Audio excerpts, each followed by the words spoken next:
सभी सम्मानित बुजुर्गों,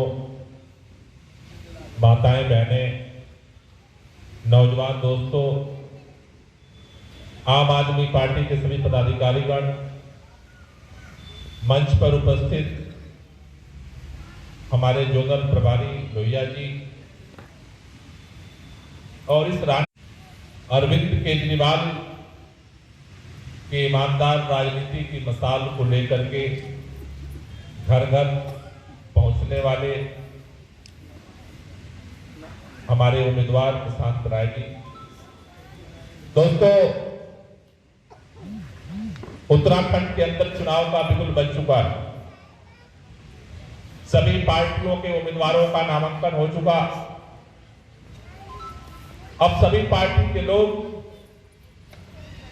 चुनाव प्रचार के लिए अब आपके पास आएंगे। लेकिन उत्तराखंड के अंदर पहली बार चुनाव नहीं हो रहा। 21 साल हो गए उत्तराखंड के अंदर राज्य बने हुए। 21 साल से उत्तराखंड के लोग हर बार जब चुनाव होता है वोट देते हैं और सरकार बनती है। हमारा देश गुलाम था, अंग्रेजों का राज था हमारे देश के ऊपर। लंबे कुर्बानी, लंबे स्वतंत्रता आंदोलन के बाद हमारा देश आजाद हुआ। इस देश की आजादी के लिए हंसते हंसते हर समाज के लोगों ने अपनी कुर्बानी दी। अगर आप स्वतंत्रता आंदोलन के इतिहास को देखने की कोशिश करो तो एक तरफ बहादुर शाह जफर 1857 की जंग आजादी में नेतृत्व कर रहे थे, दूसरे तरफ नाना साहब लड़ाई लड़ रहे थे। एक तरफ तात्या टोपे लड़ाई लड़ रहे थे, दूसरे तरफ अजीमुल्लाह खान लड़ाई लड़ रहे थे। एक तरफ बेगम हजरत लड़ाई लड़ रही थी, दूसरे तरफ रानी लक्ष्मीबाई लड़ाई लड़ रही थी। एक तरफ शहीद आजम भगत सिंह लड़ रहे थे, दूसरे तरफ राम प्रसाद बिस्मिल लड़ रहे थे, तीसरे तरफ चंद्रशेखर आजाद लड़ रहे थे, चौथे तरफ अशफाकुल्लाह खान लड़ रहे थे। इस मादरी वतन की आजादी के लिए हर जाति, धर्म, क्षेत्र, भाषा के लोगों ने मिल करके अपनी कुर्बानी दे करके इस देश को आजाद कर। क्या सपना था उन शहीदों का? एक ही सपना था कि अब मुल्क जब अंग्रेजों से आजाद होगा तो इस मुल्क के अंदर अंग्रेजों के राज में जो गरीबी बढ़ रही है वो खत्म होगी।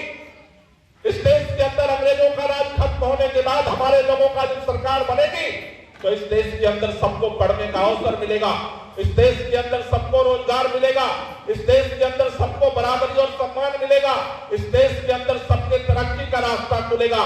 यही सपना था उन वीर शहीदों का जिसके लिए उन्होंने कुर्बानी दी। लेकिन आजादी के बाद यह उत्तराखंड लंबे समय तक उत्तर प्रदेश का हिस्सा था। उत्तर प्रदेश के अंदर इस उत्तराखंड के रहने के बाद यहां के लोगों को लगा कि उत्तराखंड जब तक अलग राज्य नहीं बनेगा विकास नहीं होगा। उत्तराखंड राज्य के लिए आंदोलन हुआ। 21 साल पहले उत्तराखंड राज्य का गठन हुआ। 21 साल से उत्तराखंड के लोग वोट दे रहे हैं सपना लेकर के कि शायद हम अलग राज्य बनने के बाद हमारी तकदीर खुलेगी, हमारी जिंदगी की तस्वीर बदलेगी। 21 साल से लेकिन उत्तराखंड के अंदर 10 साल कांग्रेस पार्टी की सरकार रही। उत्तराखंड के अंदर 11 साल से भारतीय जनता पार्टी की सरकार रही। लेकिन हर बार सरकार बदलती रही, विधायक बदलते रहे, मंत्री बदलते रहे, मुख्यमंत्री बदलते रहे, लेकिन उत्तराखंड वालों की जो समस्या जहां थी वहीं पर आज भी बनी हुई। इसलिए दोस्तों 14 फरवरी का चुनाव इस बार ऐतिहासिक चुनाव है। 14 फरवरी को अगले 5 साल के लिए उत्तराखंड के लोगों के भविष्य का फैसला होना है, आपके बच्चों के भविष्य का फैसला होना है, आपके इलाके के विकास का फैसला होना है, आपके मान सम्मान का फैसला होना है। इसलिए 14 फरवरी का चुनाव एक ऐतिहासिक चुनाव है। 5 साल के लिए आप फैसला करने वाले। हर बार उत्तराखंड के लोगों ने वोट दिया, आपने भी वोट दिया। यहां जितने बैठे हैं कुछ बच्चों को छोड़ दे तो हर शख्स ने हर बार वोट दिया। कभी कांग्रेस जीती है और कभी भाजपा जीती। उत्तराखंड के लोगों के सामने अब तक एक मजबूरी थी। मजबूरी क्या थी? भाजपा की सरकार बनी, उसने वादा किया और धोखा दिया, लोगों ने कांग्रेस की सरकार बना दी। कांग्रेस ने वादा किया, फिर धोखा दिया, फिर भाजपा की सरकार बना दी। फिर भाजपा ने वादा किया, धोखा दिया, फिर कांग्रेस की सरकार बना दी। कांग्रेस से नाराज हुए, भाजपा की सरकार बनाए, भाजपा से नाराज हुए, कांग्रेस की सरकार बनाए, फिर कांग्रेस से नाराज हुए, भाजपा की सरकार बनाए। क्योंकि उत्तराखंड वालों की मजबूरी थी, क्योंकि वो कांग्रेस और भाजपा के अलावा कोई मजबूत विकल्प नहीं था। उत्तराखंड के अंदर कभी बहुजन समाज पार्टी ने प्रयास किया, कभी समाजवादी ने प्रयास किया, कभी उत्तराखंड क्रांति दल ने प्रयास किया, बहुजन ने इस कोने में प्रयास किया, सपा ने उस कोने में प्रयास किया, उत्तराखंड क्रांति दल ने उस कोने में प्रयास किया। टुकड़े टुकड़े में यहां पर प्रयास होता रहा विकल्प देने का, लेकिन सारे विकल्प फेल हुए। अब तक उत्तराखंड के अंदर बी और सी की लड़ाई थी। बी मतलब भारतीय जनता और सी मतलब कांग्रेस पार्टी। बी और सी और बी, बी और सी और बी, बी और सी और बी, यही खेल उत्तराखंड के अंदर चल रहा है।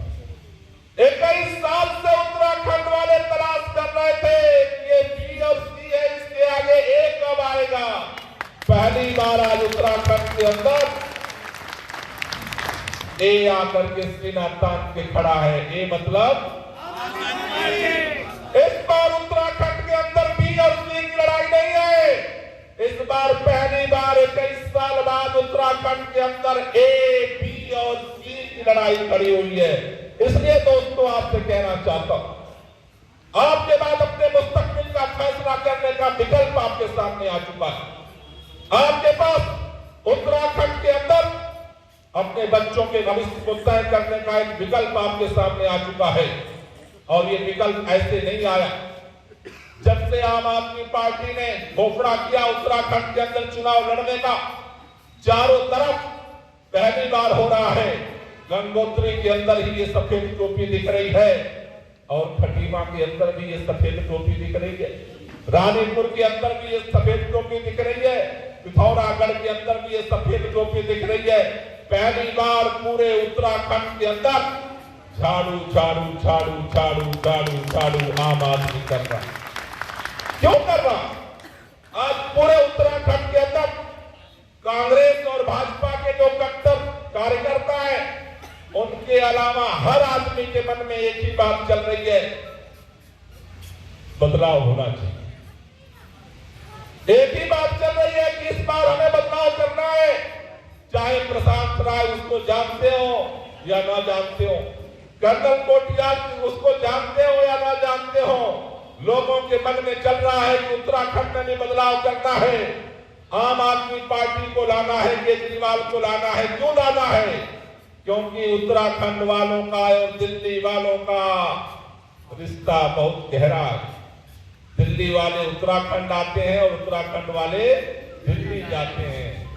उत्तराखंड वालों को पता है कि दिल्ली के अंदर ये आम आदमी पार्टी की सरकार बनने के बाद क्या क्या हो।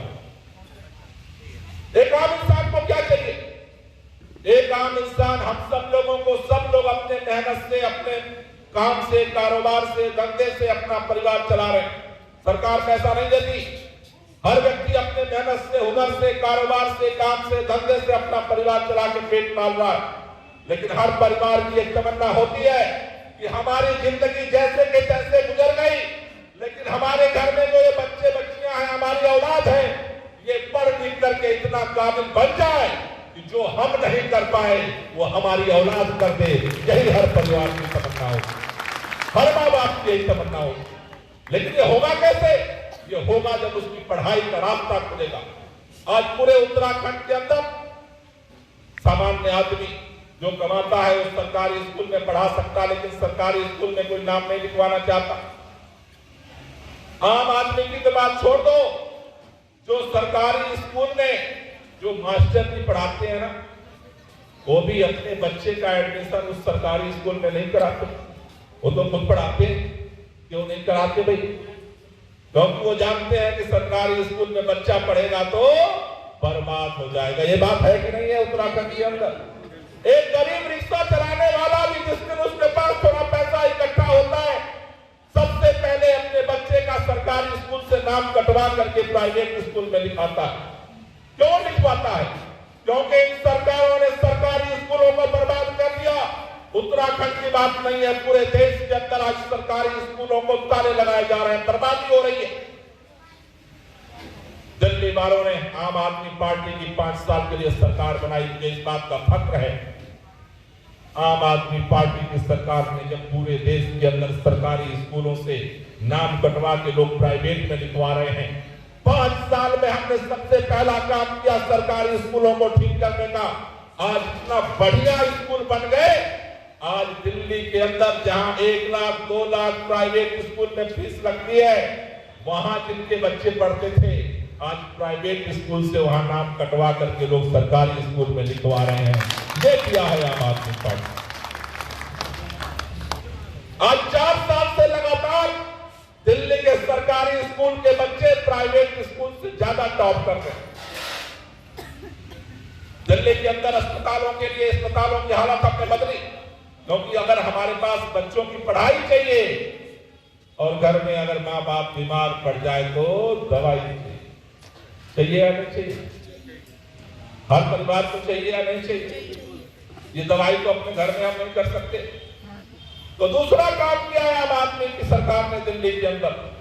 पहला इंतजाम किया पढ़ाई का और दूसरा इंतजाम किया दवाई का। पूरे दिल्ली के अंदर हर मोहल्ले में हमने मोहल्ला क्लिनिक खोला। दिल्ली के टॉप डॉक्टर उस मोहल्ला क्लिनिक में जाके बैठते हैं, निःशुल्क सबका इलाज होता है। आपके इस रानीपुर ज्वालापुर का जो सबसे बढ़िया अस्पताल प्राइवेट होगा, उससे भी बढ़िया इलाज उस मोहल्ला क्लिनिक में किया जाता है। पूरे दिल्ली के अंदर हमने जाल बिछा दिया। तीसरा काम क्या है? हमें अपने घर में कोई भी कारोबार करना है, काम करना है, उजाला है, पढ़ाई है, लिखाई है, सबके लिए क्या चाहिए? बिजली चाहिए या नहीं चाहिए? सबको बिजली चाहिए या नहीं चाहिए? अब गरीब आदमी दिन भर कमाता है, उसके बाद भी उसके परिवार की जरूरत ही पूरी नहीं होती, ऊपर से बिजली का बिल हर महीने आ जाता है, हर महीने आ जाता है। जमा करो। अब आदमी खाना खाए बगैर रह लो, लेकिन अंधेरे में कै दिन रहेगा?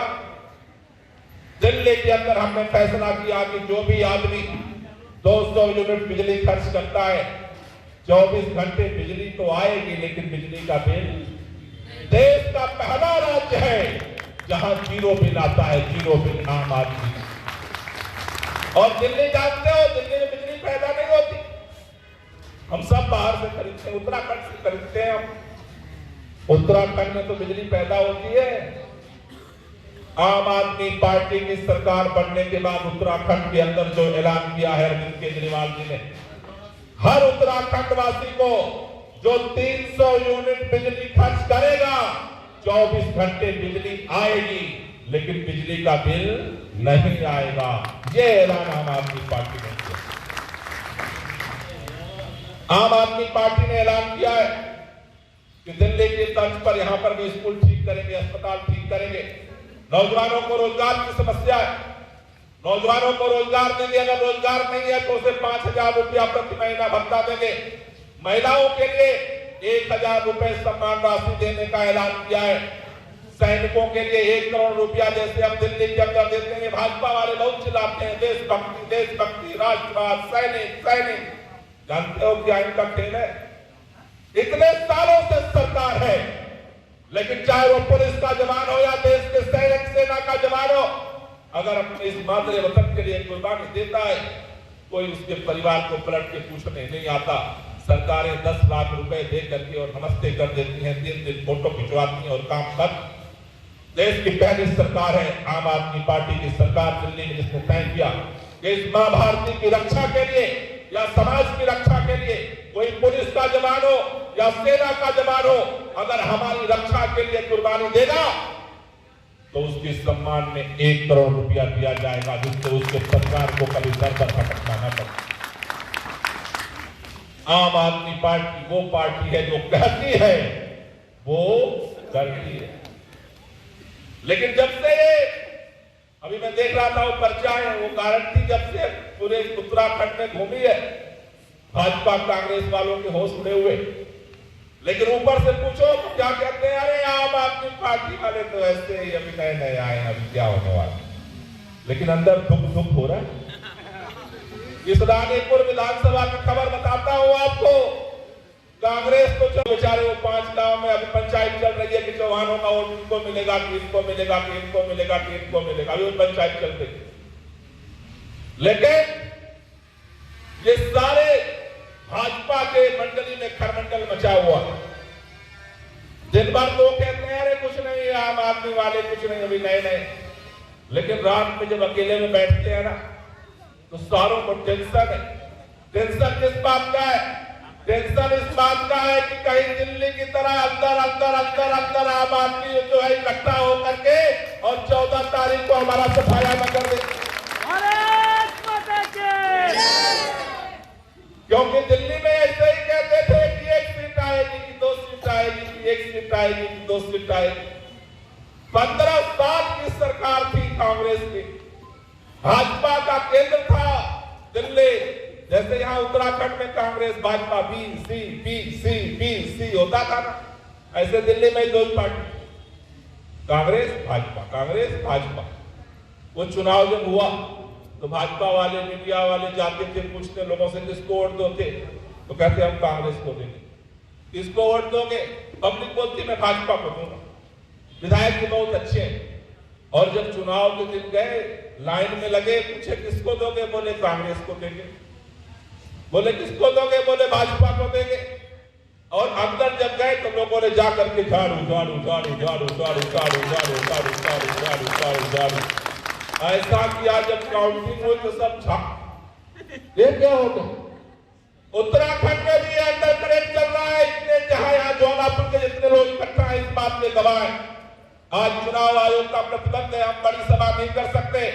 लेकिन जिस तरह से एक दिन के नोटिस पर इतने चारों सभा हर मोहल्ले से हर समाज के लोग यहाँ इकट्ठा हुए हैं, एक अंडर करंट चल रहा। और मैं आपको जिम्मेदारी से कहना चाहता हूं 10 मार्च को रिजल्ट आएगा। 10 मार्च को रिजल्ट चौंकाने वाला आने वाला है उत्तराखंड के अंदर, चौंकाने वाली है। इसलिए अंदर अंदर घबराहट है। भाजपा वाले क्या कह रहे हैं? कह रहे हैं जी 5 साल बेमिसाल, आजकल भाजपा का प्रचार चल रहा है, आपने सुना होगा। 5 साल बेमिसाल, 5 साल बेमिसाल, 5 साल बेमिसाल रोजाना चल रहा। कभी मिल जाए तो पूछना जरा कि भाई साहब अगर 5 साल इतना बेमिसाल काम था आप लोगों का तो मुख्यमंत्री क्यों बदला? पहले मुख्यमंत्री का काम इतना बेमिसाल था तो दूसरा मुख्यमंत्री क्यों आया?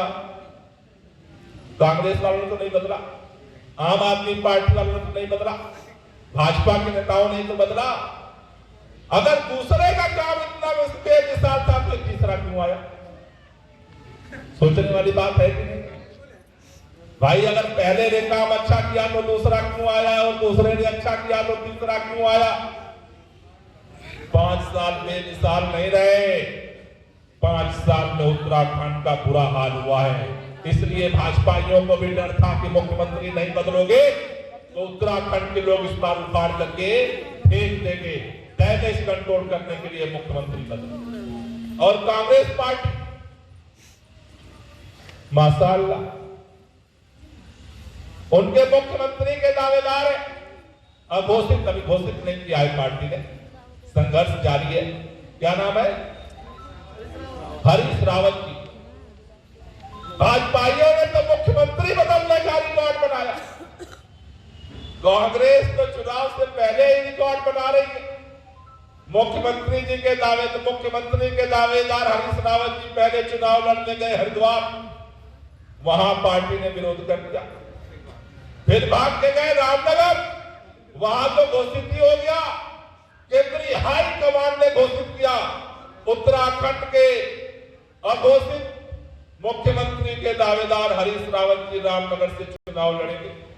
इतना स्वागत हुआ कांग्रेस पार्टी ने उनका, इतना स्वागत हुआ। अब पता चला कि लाल कुआं चले गए। भाजपाइयों ने तो जीतने के बाद 3 दिन मुख्यमंत्री बदला, कांग्रेसी तो चुनाव से पहले ही 3 सीट बदल रहे हैं, तो सरकार बनने के बाद क्या हो। जहां इतना खींचतान है, आज से पैर की चलबल हो रहा है, तो सरकार बनने के बाद क्या होने वाला है। अगर गलती से भी कांग्रेस भाजपाइयों की सरकार बनी तो मैं दावे से कह के जा रहा हूं, इस बार अगले 5 साल में 3 नहीं, 5 साल में 5 मुख्यमंत्री बनेंगे। इन दोनों पार्टियों को केवल कुर्सी की चिंता है, इसलिए आम आदमी पार्टी ने ऐलान किया कि इस बार कुर्सी नहीं बदलेगी, उत्तराखंड के लोगों का भविष्य बदलेगा, उनकी तकदीर बदलेगी, उनकी तस्वीर बदलेगी।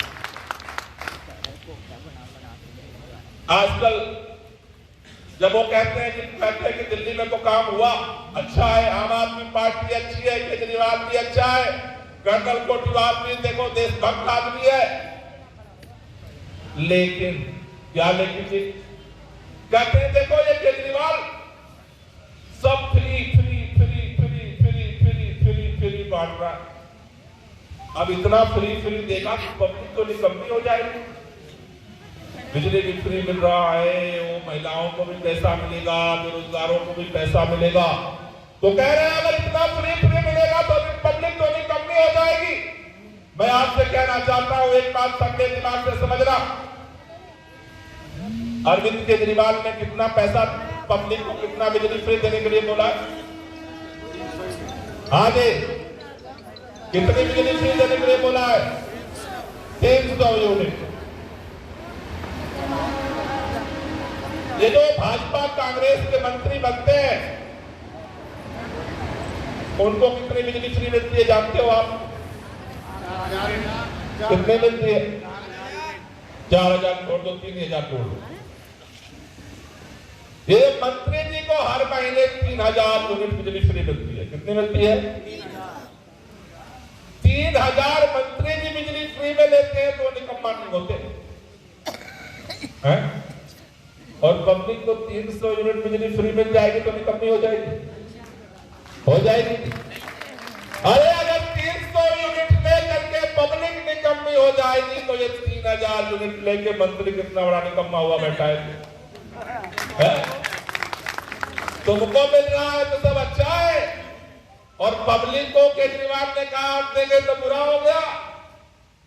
आजकल एक और चीज चल रहा है कि आपके इलाके में मैंने सुना, कई लोग कह रहे हैं आम आदमी पार्टी तो अच्छी है,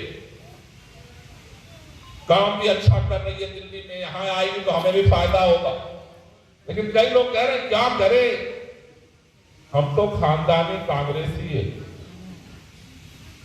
हमारे अब्बा जान भी कांग्रेस को ही वोट देते थे, हम भी अब तक कांग्रेस को ही वोट देते रहे, अब बदले कैसे? बड़ा संकट है। मैं आपसे पूछना चाहता हूं, आप में से कितने लोगों के घरों में झाड़ू है? जरा हाथ ऊपर करना। जिसके जिसके घर में झाड़ू है हाथ ऊपर कर दो भाई, शर्माओ मत, झाड़ू के बगैर काम होगा नहीं।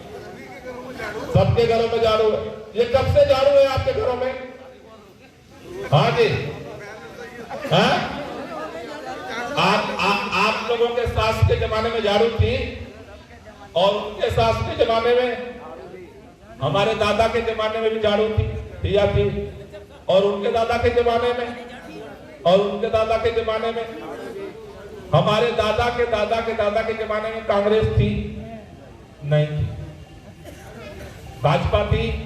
नहीं थी। अरे जब कांग्रेस और भाजपा नहीं थी तब भी हमारे घरों में झाड़ू, तो हम खानदानी झाड़ू वाले हैं या कांग्रेस वाले हैं और भाजपा वाले हैं? कितने खानदानी झाड़ू वाले हो? जरा हाथ ऊपर करना। तो आप सबसे मेरी हाथ जोड़ के विनती है, आपके मोहल्ले में जितने खानदानी कांग्रेसी हैं उनको जाके एक बार समझाना कि अगर आम आदमी पार्टी अच्छी है, केजरीवाल अच्छा है, केजरीवाल का काम अच्छा है,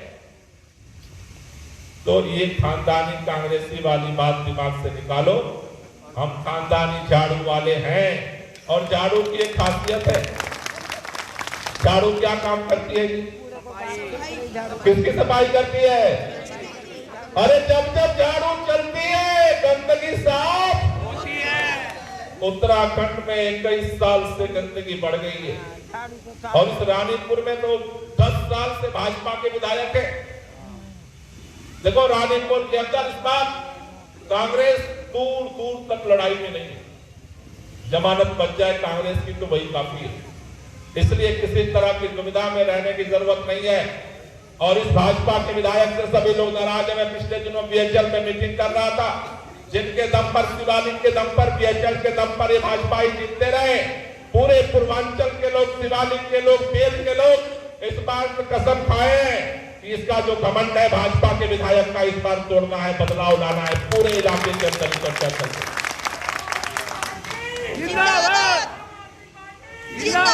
लेकिन केवल हराना नहीं है, सभी इकट्ठे हो जाओ। इधर उधर की बात सोचना बंद करो। जो कांग्रेसी खानदानी कहते हैं उनको भी जाके समझाओ हम झाड़ू वाले हैं। कांग्रेस नहीं थी तब भी हम झाड़ू वाले थे, कल कांग्रेस नहीं रहेगी तब भी हम झाड़ू वाले रहेंगे। हमारे घर से झाड़ू बाहर नहीं जा सकती। इसलिए एक ही बात आपसे कहने आया हूं कि आज के बाद से अब चुनाव के लिए 10-15 दिन, 10-12 दिन का प्रचार बचा है। आप सब लोगों को अपने गली में, मोहल्ले में लोगों से जाकर के बात करना है। प्रशांत राय के लिए नहीं, यहाँ के स्कूल को ठीक करने के लिए, अपने बच्चों के भविष्य के लिए, अपने माताओं के सम्मान के लिए, अपने विकास के लिए, अपने बेहतरी के लिए, अपने लिए। इनकी 4 दिन की चांदनी होती है और फिर अंधेरी रात होती है 5 साल। 4 दिन आप मेहनत कर लो, 5 साल की चांदनी लाएगी आम आदमी पार्टी। 5 साल, 4 दिन आपको मेहनत करना। इसलिए बहनों को समझाएं, नौजवानों को समझाएं, बुजुर्गों को समझाएं। लोगों के मन में कोई दुविधा है तो उसे दूर करें। और एक बात मैं कह के जा रहा हूं, जितनी ताकत से आप 14 तारीख को झाड़ू की बटन दबाओगे, उसके डबल ताकत से उत्तराखंड के अंदर और रानीपुर के अंदर आम आदमी पार्टी काम करके आपको दिखाएगी। आपको शर्मिंदा नहीं होना पड़ेगा। इसलिए आप सबसे निवेदन है कि आज के बाद से मोर्चा संभालिए, घर घर जाइए, लोगों को जाके समझाइए। कई लोगों को ऐसा लगता है कि हमको चुनाव के दिन पैसा, दारू और बिरयानी बांट करके हम चुनाव जीत लेंगे। इसलिए हमें मोर्चेबंदी रखनी है। 4 दिन की चांदनी में हमें नहीं फंसना, वरना फिर वही अंधेरी रात मिलेगी।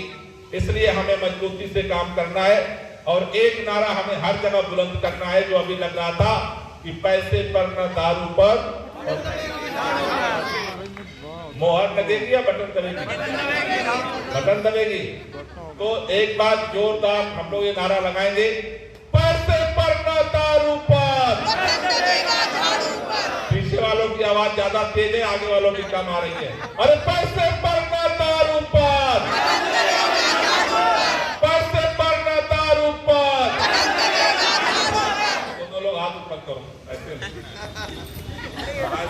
दोनों हाथ ऊपर करो, ताली बजाते हुए नारा लगाएंगे, पैसे पर न दारू पर और पैसे पर न दारू पर और पैसे पर न दारू पर।